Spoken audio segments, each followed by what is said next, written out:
오늘도 안정한 창업 컨설턴트 함께하겠습니다. 어서 오세요. 네, 안녕하세요. 네. 자, 오늘 소개해 주실 창업은요? 어떤 창업입니까? 네, 이번에는 구매 대행 창업에 대해서 소개를 해드리겠습니다. 구매 대행 창업이요? 네. 네, 창업이 어떤 겁니까?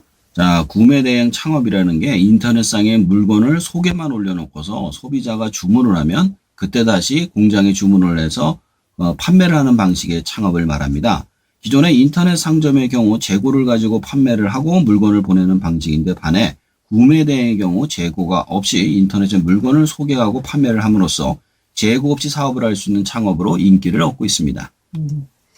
그러니까 인터넷상에 물건을 소개만 하는 방식으로 올려놓고서 소비자가 주문을 하면 그때 다시 주문을 해서 구매를 해서 판매를 다시 한다.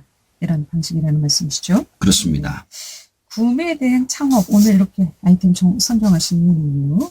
자, 요즘 워낙에 많은 사이트에서 구매 대행을 하면 돈을 많이 번다는 광고가 여기저기서 올라오더라고요. 그래서 주변에 있는 지인들이 질문을 하더라고요. 광고로는 한 달에 1,000만 원을 벌 수 있다 식으로 올라오니까 혹하지 않을 수 없다고요. 저는 그냥 말도 안 되는 광고로 치부를 했는데 의외로 많은 분들이 질문을 하셔서 조사를 해서 준비를 했습니다. 구매 대행 창업 실제 그렇게 많은 돈을 벌 수 있는 사업입니까? 자, 이제 혹하죠. 1,000만 원이면은 뭐 네.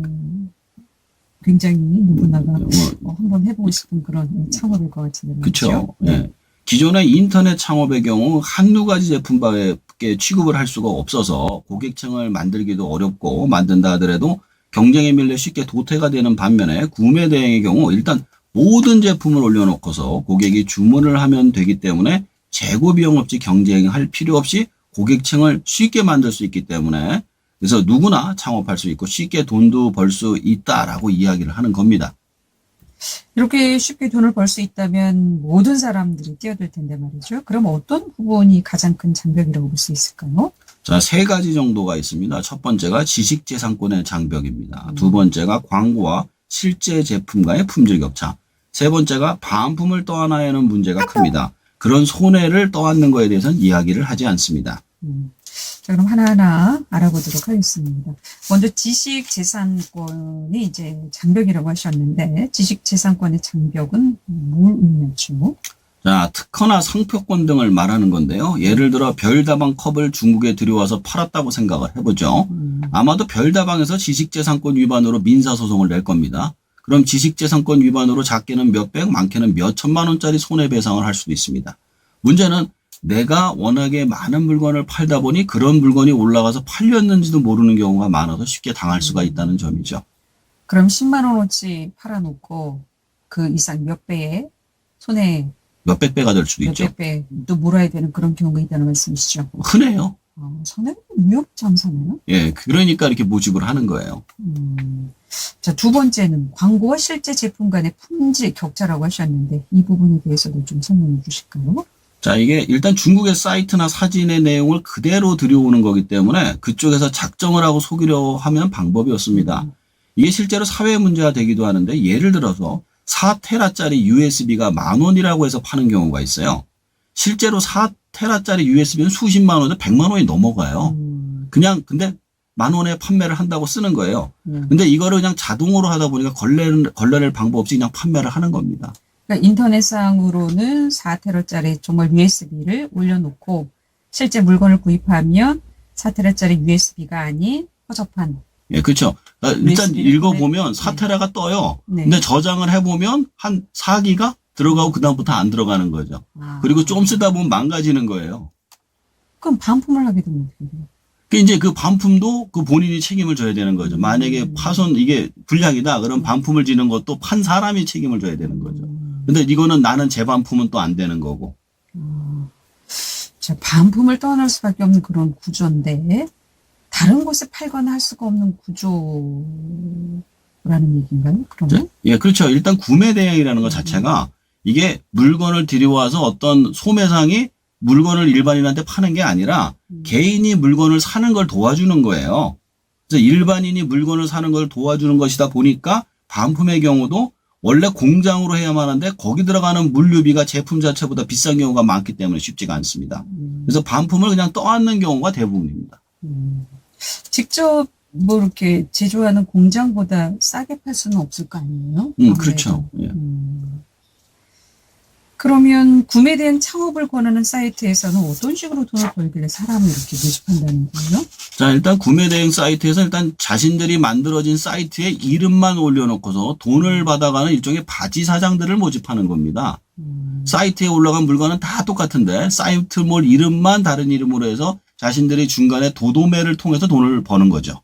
문제는 지식재산권, 반품, 품질 문제를 사이트의 사장이 몽땅 떠안는 구조로 되어 있기 때문에 쉽게 돈을 벌 수가 없다는 겁니다. 그러니까 물건은 자신들이 구해주지만 반품에 대해서 책임지지 않는 구조로 만들어 있기 때문에 사람들을 모집한 후에 사이트를 분양해 판매를 한다는 얘기네요. 좀 복잡하네요. 네, 그렇습니다. 그래서 제대로 구매 대행 사이트를 운영하려면 자신의 역량을 가지고 사이트를 만들고 수입도 할 줄 알아야만 운영이 가능합니다. 그렇지 않고 남이 만들어준 사이트에 창업을 한다면 손해를 볼 수밖에 없는 구조를 가지고 창업을 하게 되는 겁니다. 하지만 구매 대행 사이트가 몽땅 이런 식의 사기 사이트는 아닐 거 아니겠습니까? 어떤 방식으로 수익을 낸다면 어떤 방식으로 내는 거죠? 이게 이제 운영하는 거에 대해서 제가 봤어요. 그랬더니 우선 구매 대행할 물건을 그 중국 사이트에서 그대로 복사를 해와요. 중국에 뭐 알리땡땡 타오 땡땡 같은 데가 있어요. 사진이나 그림 설명을 그대로 복사를 해서 사이트를 만든 다음에 그걸 번역 어플을 통해서 그대로 번역을 합니다. 그럼 대충 그림하고 설명이 들어간 사이트가 만들어지게 돼요. 그걸 기계적으로 매일 24시간씩 돌려서 엄청나게 많은 물건을 우리나라 사이트에 올리는 겁니다. 그런 검색을 하다 보면 이제 고객이 내가 찾던 물건이 올라와서 주문을 하게 되면 그걸 받아서 통관비나 여러 가지 문제를 알려주고 대행을 시작하는 거죠. 그런 식으로 그러니까 기계적으로 번역을 해서 올리면 문제가 많을 것 같은데 어떤 문제들이 좀 나올 수 있습니까? 우선 제품 설명 자체가 말이 안 되는 경우가 많다고 합니다. 예를 들어 자전거를 중국어로 한자로 써서 자행차라고 해요. 그대로 번역을 하면 못 알아듣기 때문에 다시 번역을 해야 됩니다. 또 중국어로는 제대로 된 표현이 우리말로 번역한 욕 비슷한 발음이 된다든가 하는 문제들이 있기 때문에 그런 것들을 일일이 찾아서 고쳐줘야 되는데 뭐 자전거 같은 경우는 많이 나오니까 그냥 바꿔주면 되지만 그 외 세세한 표현 등은 일일이 찾지 못하는 경우가 많다고 합니다. 하루에도 몇천 개씩 올리니까 다 찾을 수가 없는 거예요. 그래서 그냥 세부 설명을 삭제하고 제목, 용도, 이름, 상표 등만 간단하게 번역해서 올리고 그걸 계속해서 수정을 해야만 하는 거예요.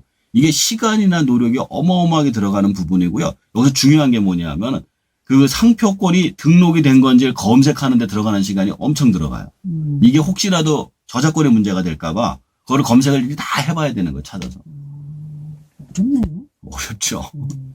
그 외에 뭐 로스율, 즉 파손이나 변심에 의한 그런 반품도 많을 거 아니겠습니까? 예, 물론이죠. 제품마다 회사마다 다르겠지만 평균 약 3% 내외 정도 된다고 합니다. 근데 문제는 3%를 떠안는 게 문제가 아니라 그걸 처리할 방법이 없다는 점이죠. 앞에서 말씀드린 것처럼 새 제품으로 판매를 하지 못해서 중고시장에 판매를 하는 경우가 많다고 그래요. 예를 들어 자전거를 수입을 했어요. 근데 이제 고객이 싫다고 해서 반품을 했어요. 그러면 이거를 어떻게 되냐면 자전거를 이게 조립이 안 된 상태로 들어온 거거든요. 내가 조립을 해서 그래서 한번 쓰고 중고시장에 갖다 팔아야 돼요. 중고시장에 팔 때는 그 원래 파는 가격의 한 절반 정도 이 가격에 팔다고 하고요. 그리고 쓸 수 없는 제품 같은 경우 있잖아요. 아까도 얘기했지만 별다른 컵이라든가 이런 어떤 저작권 문제가 생기는 건 그냥 파기를 시켜야 돼요. 왜냐하면은 그게 더 큰 문제가 될 수가 있기 때문에 쓰레기로 버려진다고 합니다. 또 인터넷상의 그 제품하고 또 다른 제품이 올 수도 있을까요? 그런 경우도 굉장히 흔해요. 껍데기는 비슷한데 아예 알맹이가 아예 다른 경우도 있고 아까도 했잖아요. 4테라짜리 뭐 USB나 뭐 이런 것처럼 껍데기는 이렇게 써 있는데 알맹이는 전혀 다른 거 이런 경우도 많이 있고요. 카페품이 올 수도 있고. 그렇죠. 예. 자, 그렇다면 이런 경우 거의 이제 해외 직구라고 하는데 이런 로스분까지 염두했을 때 수익률은 어느 정도로 그럼 보면 됩니까?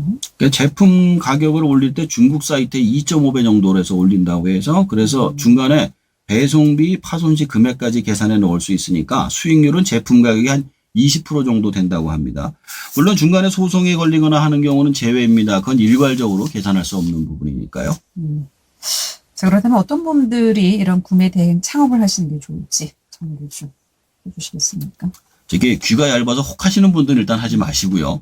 제가 항상 말씀드리지만 세 가지를 생각하시면 돼요. 시장이 있는가, 두 번째 비교 우위가 있는가, 폐업을 감당할 수 있는가? 여기서 두 가지, 시장과 폐업은 조건이 좋지만 비교 우위가 있어야만 합니다. 예를 들어 내가 중국어를 잘해서 물건을 싸게 좋은 물건을 가져올 수 있는지, 아니면 반품을 원활한 사이트를 내가 알고 있다든 등등 남들이 할 수 없는 비교 우위 경쟁력을 갖추시고 구매 대행 창업에 뛰어드시길 바랍니다.